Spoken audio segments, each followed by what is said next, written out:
let's get started then. Good morning, everyone, and welcome to GTC's first in a series of wellness webinars being rolled out over the next fortnight. These wellness sessions are dedicated to raising awareness and commitment to health and wellness as part of our work-life balance during these challenging times. You'll all agree. This morning's webinar focuses on sleep and work-life integration. The COVID crisis has heralded a massive shift in working life patterns for all of us, and the impact on employee and well-being is probably not fully understood yet.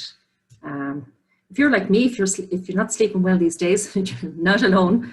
We've been hit hard by COVID-19 and everything that comes with it, stress of finance and unemployment, etc. So it's taken its toll on our sleep.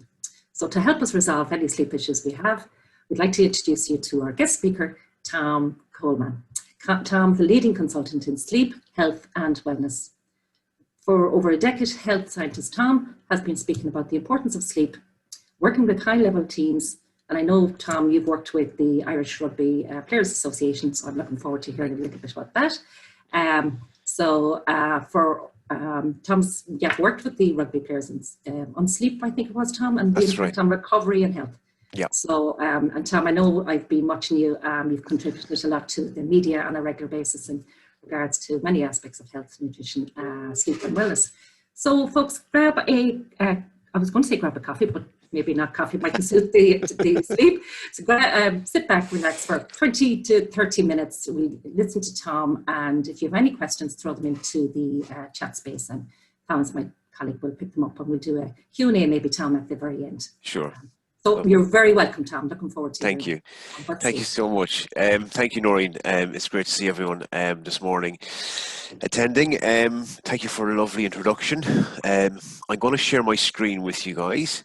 I have a presentation here for you. So what we do is we get this operational.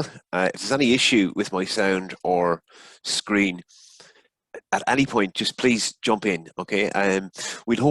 We'll hold questions maybe until the end, but you can put them into the chat function. That's a very serious picture. That's my very corporate picture where I charge quite a lot of money if I can.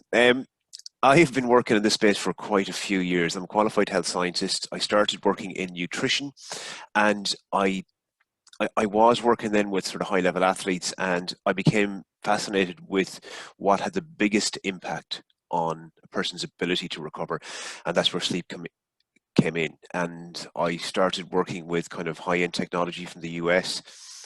And then over the years, I've been drawn into the corporate side, where I advise and consult on things like shift patterns, and most of my work is in the corporate arena. I've spoken at 9 out of the top 10 pharmaceuticals in the world now on sleep. And as Noreen said, sometimes I contribute. Last year I was on a research panel, an expert panel, was involved in research in sleep. So it's a very interesting area. I'm going to start by just kind of reframing how we view sleep, because there are many different kind of attitudes towards sleep, and one of the things we discovered was a kind of cultural one, in a cultural bias towards sleep, because it's kind of it's deemed as an activity, but actually some areas of your brain are more active when you're asleep than they are when you're awake. Harvard regards sleep as being one of the three pillars of health. So they say it has just as much of an impact on your health as what you eat every day. We should be spending about 36% of our lives asleep. Many of us are not spending that amount on sleep because for various reasons, and I'll delve into those reasons. Some sleep scientists have described sleep as the master conductor of health and disease, and I'm going to kind of delve into a little bit about why it's so important and the impact it has on your health. My message on health for you is that it is in your hands. Our health is an accumulation of every choice we make during the day that accumulate over months and years. And in a scenario like we're in now, I mean, we tend to worry or stress or focus maybe on things that are outside of our control, but actually much of our health is within our control. And I'm going to explain some of the mechanisms and strategies and tips for you throughout the talk that will help you, I hope. And just to address immediately, I suppose, what we're going through in the last year, and like Noreen said, it's impacted us all, and each one of you will have different situations in your work-life balance, in your health, in your attitudes and everything else. So it is a very personal thing, okay? And it's our ability to adapt to that change that's going to sort of determine the outcomes over. And I think, you know, the outcomes will continue for a few years. And I'm going to come back to the work-life integration piece, but I just wanted to kind of highlight it. Now, where I see that in my business is that there's a huge amount of people contacting me. I'm booked up until about mid-April now, and I have so many people personally asking me for help with sleep and anxiety. So let's delve into sleep and let's talk about that. Circadian rhythm, you may have heard of. It's the daily cycle. It's the sunrise and the sunset, the revolution of the planet, and we are very finely tuned to that. Circadian means circa, around about, and dian, a day, around about a day, and that's what it means. And there's an external circadian rhythm. We have an internalized rhythm. So at certain times of the day, certain functions work best in our body. So at 12 o'clock in the day, your digestive system works very well, and at 12 o'clock at night, it works very poorly. Some people are morning early birds, and some people are night owls, and that's called your chronotype. You can't change that, but you can certainly train yourself to sleep. As I said, maybe you don't have an issue with sleep generally, but I think nowadays we have many of us have encountered insomnia, whether it be transient, chronic, or long-term. It's acute or chronic. It's hugely prevalent now. I think most of us would admit that we should improve our sleep. I mean, I should improve my sleep. I talk about it. I was involved in research in sleep. I do all this theory on sleep. I know a lot about sleep, and you know, I joked with Noreen prior to this because I have a 2.5-year-old, and he's currently heading up a sleep deprivation project in the house. So it impacts us all, right? The first obvious question when it comes to sleep is, how much do we need? We can survive on a lot less, but generally we should be getting 7 to 8 hours sleep per night. The requirement for sleep varies through the lifespan. And there's certain times of your life where you will really struggle with sleep. So perimenopausal and menopausal women, for example, completely disrupted sleep. They experience what are called vasomotor symptoms, where their body temperature fluctuates greatly. And body temperature is a key driver of circadian rhythm. Babies require a lot of sleep. Teenagers, if anyone's interested, require more sleep. They experience a phasal shift. You can't get them to bed and you can't get them out of bed, but I have a strategy for that if you're interested. As we age, we tend to get worse at sleep, and we experience more wake episodes. What happens when we fall asleep? So sleep is it's a complex process. It's something that should be happening naturally. We kind of drift away into stage 1 sleep. Some people don't realize they're in stage 1 sleep, and I hope none of you are in stage 1 sleep now. I hope I keep you awake for the talk, but it's a win-win for me. I mean, say that guy was amazing. He put me straight to sleep. Stage 2, you go deeper, and your heart rate slows down, your core body temperature drops, and this causes a rise in melatonin, and that pushes you into the deepest aspect of your sleep. Stage 3, you won't ever remember this, and then you come up and you dream, and that's a light phase of sleep. So dreaming, you're in a light phase of sleep, but your muscles are kind of deactivated for the most part, and then you go back, and it continues. So if we look at sleep over the course of the night, we should be getting 5 90-minute cycles, and that is how sleep operates. And when I said to you, you know, the recommendation is 7.5 hours, that's why. It's about 5 cycles a night. Many people wake up at 3 a.m. or 4 a.m. in the morning. That's common. It's normal.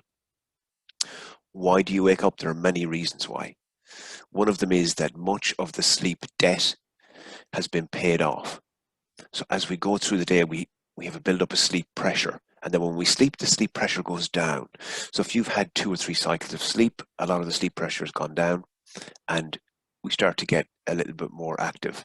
As the night progresses, your dream cycle gets longer and longer in each cycle, and that is another thing that causes you to wake up or certainly feel more restless. Why do we need to sleep? It's immense. It's the foundation actually that the other pillars are built on. We'll just look at immunity because it's very relevant. People talk about boosting immunity. We need to regulate immunity. When you fall asleep, your immune system wakes up. So as you sleep, you produce immune cells, and we know that if you get less than 5 hours sleep, things like mast cells and natural killer cells, they drop off quite dramatically. So really important for immunity. The best thing you can do for immunity is actually sleep, and that's why you tend to sleep more when you're sick. It's your body, it's a protective mechanism. Hormones are regulated, so everything from cortisol, the stress hormone, and that's important at times, to testosterone, estrogen. I mean, all of them are impacted. Ghrelin, the hunger hormone, you get cravings when you're tired, and let's face it, people, you're not getting cravings for salads, are you? It tends to be the white carbohydrate. Tissue, muscle and tissue repair, vast majority happens when you're sleeping, about 80%. From an emotional standpoint, your brain health, so your brain flushes itself out at night. Decision making, memory, consolidation, all of these things happen at night. So there's a huge amount of activity while you sleep. So let's talk about now why people might have issues when they're sleeping. Stress and anxiety is one area, and I'll touch on that area. These are the physical components of sleep. So some people tell me they have insomnia, and actually they have sleep deprivation. They're not giving themselves the opportunity because they're incredibly busy and they're drinking 12 cups of coffee a day and they're overstimulated. We can control all of these physical components. That's the great news. The other area is medical. People may have medical issues such as sleep apnea or restless leg syndrome, and then circadian disruption, experienced by our nurses and anyone on shift work, basically, or if you travel to a different time zone when we used to travel. Light is the master switch when it comes to sleep. Okay, so when the sun rises, light enters our eyes and it hits photoreceptors in our retina, and that signals to our brain to wake up. Okay, and we're very sensitive because, as you know, one little crack in the curtain is enough to take an hour off your sleep. So light is the master switch, and then we need lots of light during the day, and then as the light dies down, melatonin production starts to rise. So we need to control the light input, okay? So lots of light early in the day and then later in the day. I'll give you an example. When you were younger, I'm sure, if you've been outside all day, if you're out playing golf or at the beach, or if you're out in the woods, or if you're outside all day, that night you slept like a baby. What did your mother tell you that was? What did the Irish mammies tell us that was? The fresh air. Get out into that fresh air. It's good for you. When you go out into the fresh air, you elicit a very strong response. You produce lots of cortisol and you produce serotonin, and serotonin is a precursor to melatonin. And this cortisol, it's called the cortisol activation response. So get outside in the morning, and then avoid the bright light later in the day, and get an eye mask. I had an eye mask there someplace. Yes, get an eye mask, because this for €5 will improve your sleep quality immensely from the first time you wear it. Watch out for the coffee, the caffeinated product. Fine, I have my cup here, Noreen, so we're all good. As long as we're not consuming it after a certain point of the day, because it takes hours to eliminate from our system. Generally, the advice is not more than 2 cups, not after 2 p.m. Food can help with sleep, or it can disrupt sleep, so get the quantity and the quality right. Habits, we're great with children. I have a 2.5-year-old and he has a very good routine. He has food, play, relax, bath, pajamas, brush the teeth, bedtime story, and sleep. And I say to people, do you have that routine yourselves? If nobody's reading you a bedtime story, you're not falling asleep, right? We tend to be very busy, running around, look at the clock, oh my God, I have to go to bed, into bed, and you're going, did I take out the bins? What day is today? I have to email her. I have a very busy day tomorrow. Completely stressed out, and then we reach for the phones, and then we start, the blue LED light suppresses melatonin. So be mindful. Heat, if you're too hot, you won't be able to sleep. My recommendation is a shower before bed. That will help actually it causes a rebound cooling effect, so it cools the body. So temperature is key. So let's go through the day. Let's go through your day, and these are the things that will help with your sleep. Okay. Morning light activation. Okay, 2 to 10 minutes outside full spectrum light. This strengthens the cortisol activation response, and it sets a stopwatch for melatonin. So it acts as an anchor for your sleep, which is crucial. So outside for a few minutes in the morning with your cup of coffee. Exercise. I can't talk to you enough about the benefits of exercise. Hugely, hugely important. We now know from a researcher called Shapiro, she discovered in the late 80s that exercise downregulates fear and anxiety. It influences the amygdala, which is the threat detection center in your brain. So if we're feeling overwhelmed, get outside and move forward. Forward movement. You can't drive around running or walking or cycling. Any type of forward movement, because we're scanning for danger. That reduces anxiety. The caffeinated products I've mentioned, we want to be mindful that we're not coffee overstimulation and then alcohol. Food, 2 to 3 hours you need to leave between your last meal and sleep time. Routine, as I've mentioned, is critical, really important. And it's not just going to bed at the same time and getting up at the same time. That's very important. But it's the hour before as well. It's the wind down routine. So many of you are completely overstimulated. Our nervous system, our brain and all our nerves that run through all our body, this is how we engage with the world and work and life and everything. We connect, we interpret, we experience the world through our nervous system. And we have found so many ways, people, on how to stimulate and overstimulate that nervous system, and we forget that we need to bring it down again, and we need to the rest and recovery, because the nervous system is made up of the sympathetic, which is the stress response, and the parasympathetic, which is the relax and recover response. But we're finding so many ways of hyping ourselves up and keeping ourselves agitated. So your wind down routine is very important for you. The bed and bedroom should be conducive to sleep. So it should be cool, very dark, not full of stuff and clutter. I have a little office in my bedroom.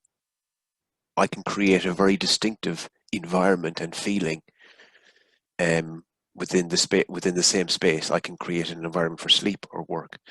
And I'll talk about that in a little while.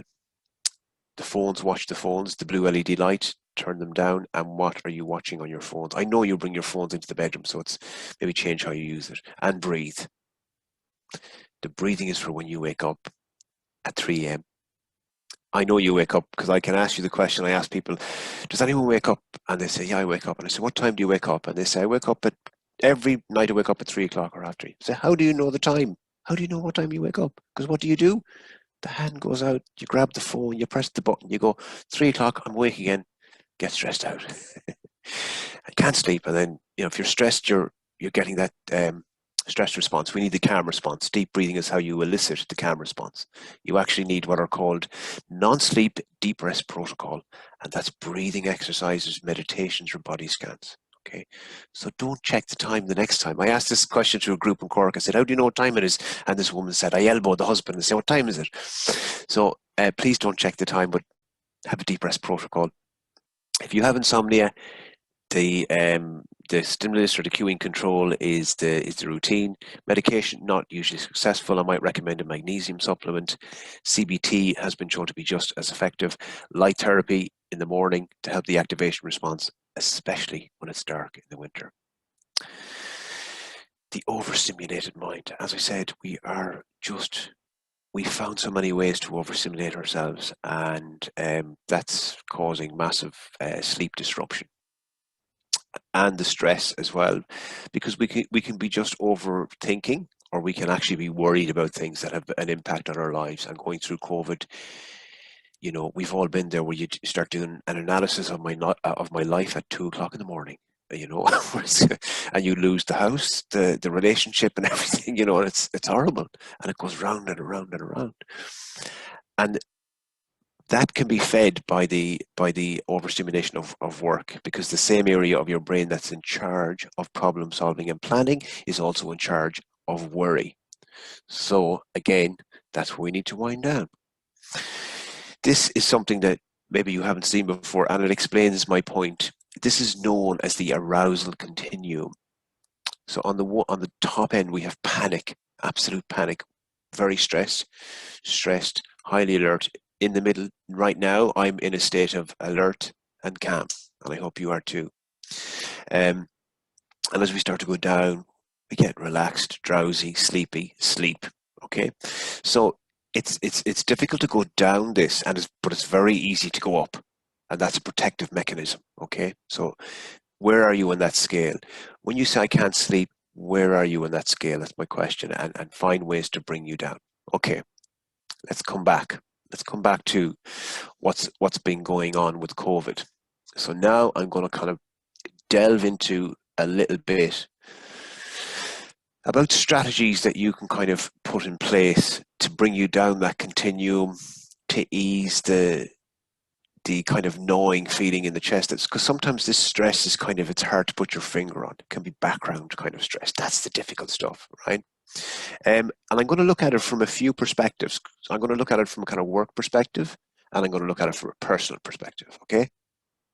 So, it's easy with the amount of information that's coming at us with COVID to become overwhelmed, and even within the work setting, the amount of information. So, we need to maintain a level of thinking that we're not getting sucked away with information and catastrophizing, right?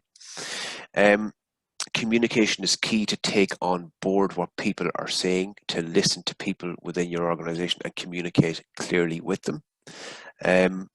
What we don't want is kind of, you know, irrational decision making, or some people just freeze in these situations. They just literally freeze. Other people are, you know, they're very security, safety conscious, and they won't make decisions. So your decision making should be informed. It should be, and again, you can assess the decision. Is it a one-way decision, or is it a two-way decision? Is it something we can change? And I think this is kind of important.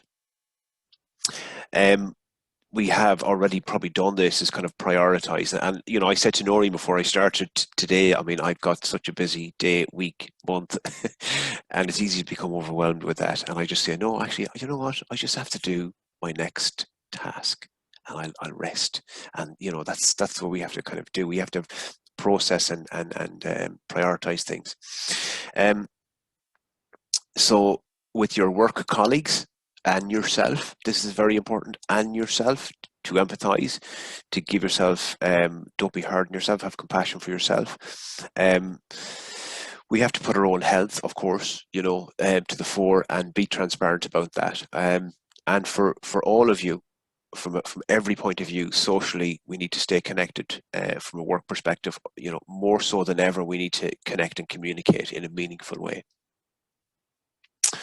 My work-life integration tips for you is get up in the morning and make a priority list, because, I mean, they call it eat the frog or move the big rocks. Do that first. Set limits on your own connectivity. It's so easy to be connected 24/7.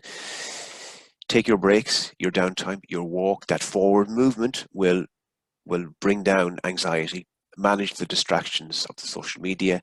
Mark the end of the day. I'm finished. Close the laptop, lock the door, get out. Disconnect from the demands. Keeping hobbies and embracing doing nothing is disconnecting from the demands. Manage the negativity, the chimp. You talk to yourself more than you talk to anyone every day. So what's the narrative for yourself? I'm going to leave you with a little action plan moving forward. Exercise. As I said, there's multiple benefits, but commit. You can break it down into 5 or 10 minute chunks, 30 minutes a day as a minimum. Nutrition, look after how are you fueling yourself. You know, watch the quality of food you're having. Sleep. I'll give you some easy tips. Eye mask, phone, very low, easy to hit. Control the environment, control the sensory input, control the psychological input. Okay, but make it a priority. Stress management. I mean, as I said, we've all been there, guys. Having a notepad and pen by the bed when you wake up. And I'm not worried about the problem you have. My father used to say to me, I'm not worried about the problem you have. I'm worried about the solution you're going to apply. So what's your solution? Okay. You can train yourself. Neuroplasticity. I can explain the science. You can train yourself to sleep. Okay. You can train yourself to deal with these, because we have the untrained mind. Our mind jumps around like the chimp. Okay. So it's really important we get a handle on that. And we do that by in control. One of the top researchers in the world on dealing with anxiety tells us that if we have a strategy, even if it's a poor one, we can control anxiety, because anxiety is important. It has a function. Stress has a function. If it didn't, I wouldn't be sitting here. I'd be up in bed, or I'd be doing whatever I want, right? So it has a function, but is it appropriate? Reframing our thought process. So, this is just, again, the kind of narrative that we tell ourselves, and we kind of get sucked into that. We tend to want our solution to the problem, but maybe in these times we have to be a little bit more adaptable. And look, guys, I know failure is part of it as well. Failure is part of your journey. You're not going to succeed. It's very complex. It's something that we manage, we learn, we fail. I could do a full hour talk here on all my failures. I failed more than most people in business. When I started my business 9 years ago, I tell this story. I'll finish with this story. Okay. I set up my business. I'm from Mayo, by the way, and I in my hometown, I'd done a talk, and I advertised it in the local newspaper. I'd done posters, I put it up everywhere, and I told all my friends, come to my talk. And the evening came for my talk, and I went to the centre, and the guy said, Tom, how many chairs would I put out? He said 50 chairs. So put out 50 chairs, and how many people came to my talk? Just the two lovely people from Belmullet came about 10 minutes late. And I gave him my best, and but it felt like a failure to me. But it wasn't my failure, actually. It wasn't. It was just, that was the way it was. So listen, thank you very much for having me. The time flew. I am more than happy now to take all your questions on sleep or stress or work-life balance. But thank you very much. Tom, thanks a million. You make it so simple, and it is simple. I guess, And I suppose just before we look at the Q&A, there is a few questions in there. You've touched on most of them, but my takeaway there is the establishing a routine and sticking with it. Yeah. And, this wind down in the evening, I don't know if there's any of us do it. I think we're just so wound up, as you were saying. So it's great to be able to apply that. Before we touch on the questions, can I ask, you have slides. Can we share them out with our... Sure. The work-life tips. Sure, absolutely. Work-life integration tips are fantastic. There's a question coming through here on two or three of them about working 12-hour shifts. Yeah. And I know you touched base on that, but there's a lot here in Galway that obviously are working in the pharma and the medical. Sure. Doing 12-hour shifts. There's no routine when you're working 3 nights on, 4 days off. Yes. What tips would you give to someone it's really about energy management over the course of the shift. Every shift pattern that I've looked at, I mean, they will have advantages and disadvantages. If you're on a a 4 on, a 4 off, if you're on a 2-2-3, if you're on a continental shift, if you're you could have every other weekend off. There are advantages and disadvantages, but what you have to learn to do is you have to learn to look ahead to the next shift and try and split the difference. The 90-minute sleep information I told you is important for shift workers to grasp, because if you finish a night shift, you have a 2-day turnaround, you're back on days. So when you come home at 7:30 a.m., go to bed at 8, how long should you sleep for? Well, you should sleep for 3 hours or 4.5 hours. Stay awake then all day. And then, so you have to learn to manage your sleep and prioritize your rest. And you can use things like food to regulate your circadian rhythm to help you with that. If you're on nights, like I would always look at it and go, right, how many nights am I on? over the next 7 or 9 days. And if I'm only on 2 nights or 3 nights, then I'm going to try and kind of nearly stay in my day routine if I can a little bit.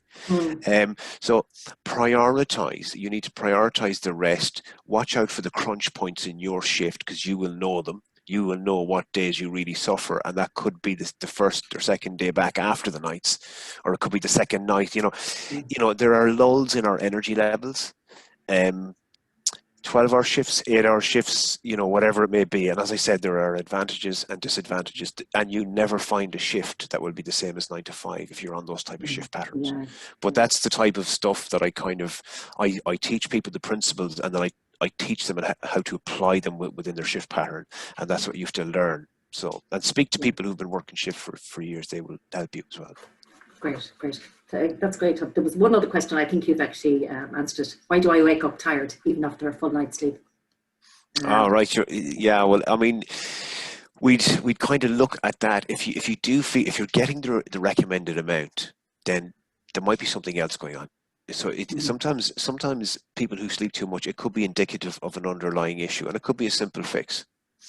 If you ever notice, I mean, if you've ever been really busy, work, and then you know, you actually get a really good long sleep, you actually feel kind of nearly more tired after that, because all of your systems have literally just let go completely, and you go like, oh my God, you feel like you got hit by a truck or whatever when you wake up. But just I'd say get a checkup if you're exhausted after, or if you're tired or fatigued after 7 to 8 hours sleep. Yeah. Excellent. I hope that answers everything. Thomas, is there any others? Yeah, just. No, I'm not picking you up. Sorry, I can't hear. 1 second. Can you hear me?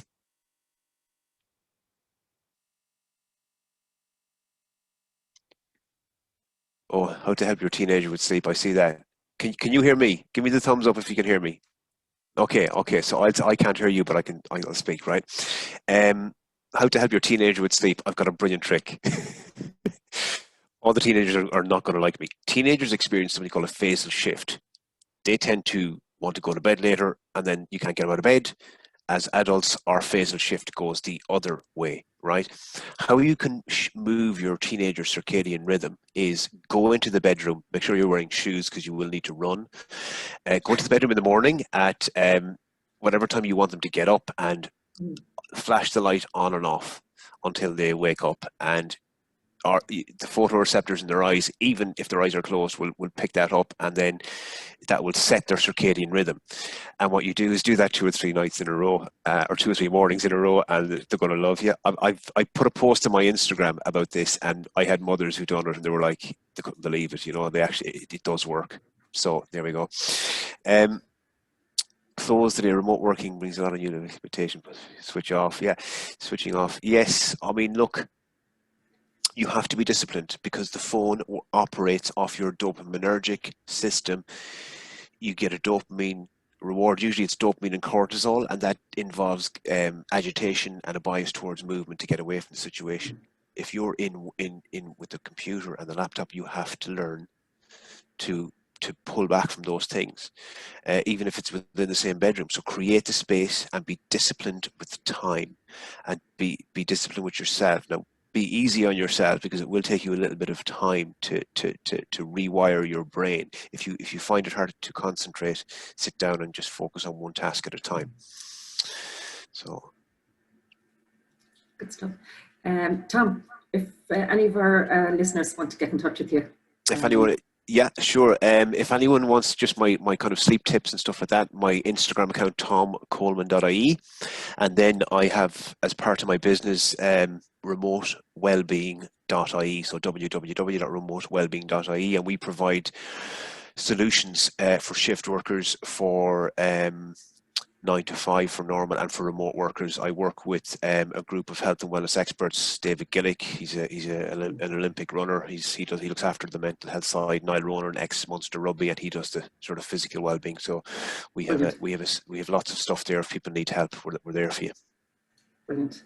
Good. I think that's it. Listen, thanks, Tom. Thanks. Fantastic. Really, really good session. And I hope you all got benefit from it. Any questions, you can come back to us on info@gtc.ie, but we'll send you out the Tom slides and stuff. So thanks a million, Lovely. Tom. Thank you. Take have care. a good day, everyone. Sleep God bless. well. Take care. Bye-bye.